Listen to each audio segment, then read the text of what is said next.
Kali duke bërë plane makinave. Në 20% të gjobave të vendosura nga Policia Rrugore e Tiranës kemi të bëjmë me automjete të cilat qarkullojnë me xhama të zinj, por ndëshkimi prek vetëm automjete të modifikuara, pasi ato që dalin nga fabrika me xhama të zinj nuk ndëshkohen sipas kodit rrugor.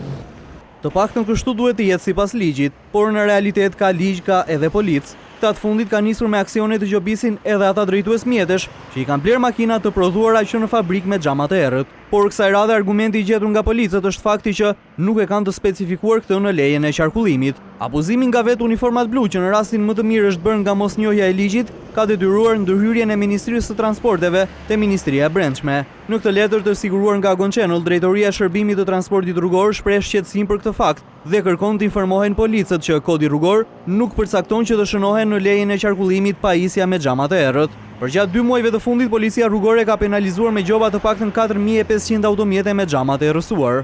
Të dyja këto mjete që shfaqen në pamje kanë xhama të errët, por vetëm njëra prej tyre lejohet të qarkullojë e pikërisht mjeti dal nga fabrika me xhama të zinj. Është çik diskriminuese, me thon drejtën, se dikush ka, dikush s'ka, edhe ç'a kuptimi ka, nuk ka një shpjegim mirëfill. Duhet të përgjigj njësoj, mendoj. O me xhama të zinj të tërë, o pa xhama. Ashtu siç i ka dalë nga fabrika me ato dokumente do lvizej.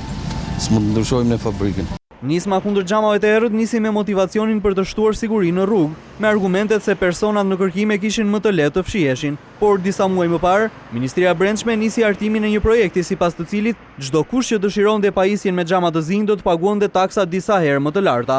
As ky projekt nuk u konkretizua dhe uniformat blu vijojnë të vjelin gjoba. Por një periudhë 6 mujore numri i gjobave për xhamat e errësuar shkon në rreth 15000 raste.